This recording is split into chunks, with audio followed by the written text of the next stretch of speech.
Okay, guys, let's discuss a few things to obtain the commercial driver's license so you can operate the school bus.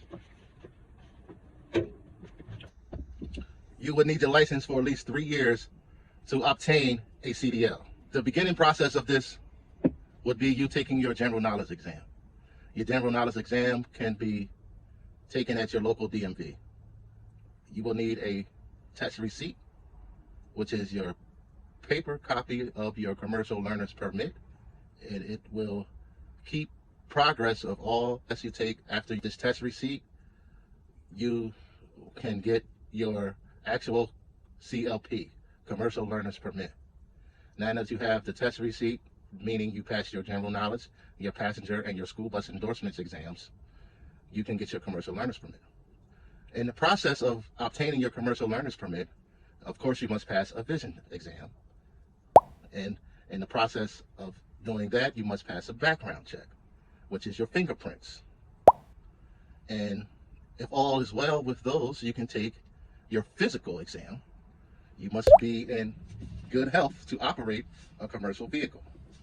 Your physical exam can be given by any doctor who's certified by the FMCSA to give out these exams. You will receive a medical examiner's card to carry with you when you are operating your commercial motor vehicle. You will need this card during training, along with your paper permit and your commercial learner's permit. Now, the training is not difficult at all. Okay, after you pass your general knowledge, passenger, your school bus, now you're ready for training. All the training facilities are registered with the FMCSA, and we all operate under the same guidelines. We start off with a theory. Theory is basic knowledge of 49 CFR. The 49 CFR is the code of federal regulations for all CDL drivers. The theory covers everything in the 49 CFR, so you will be aware of the regulations and the laws of operating a commercial motor vehicle. After you pass the theory, you will be trained on your pre-trip inspection. And everything, top to bottom, left to right, up, down, the entire bus. Under the hood, the front of the bus, the side of the bus, the rear of the bus, under the bus. You'll cover everything on the bus with your pre-trip inspection. Now that you're ready, you can move on to the actual skills test. During the skills test, there's some different skills you want to practice. Forward stop, straight line backing, a forward offset tracking, and a reverse offset tracking, along with passenger, school bus, and railroad safety. Most training centers operate from the bus company itself, but most of your training will be done on the road or in an open space where you can practice these different skills and have room to pre-trip your bus. So yeah, you have to discuss your availability with the training center. You mentioned First Student.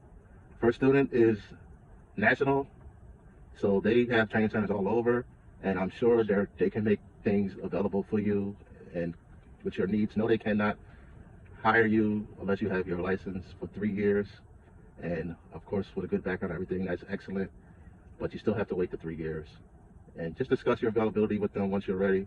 But since you have a year left, I would suggest you just start practicing for the general knowledge exam and get ready to take this written test and learn a few things, so when that date comes, when you have your license for 3 years, you're ready to take that, because you seem very interested in operating a school vehicle. And that's good, because it's no longer a retiree job anymore. This job is a career now for young people. It's not for old retirees anymore. It's very seldomly part-time now. And so yeah, this is something you should prepare yourself for. And it takes time to pass the general knowledge. I have written a book called General Knowledge Made Easy. I'll put the link below, so if you want to start practicing for that, you can look into that. Or you can just download your CDL manual from your local DMV website and download the manual. I cover everything in that manual and make it easier for school bus drivers. Shout out to Rockman for the questions. I hope this has answered most of your questions. I tried to cover the things you need to know to get started. Children are always going to need a ride to school.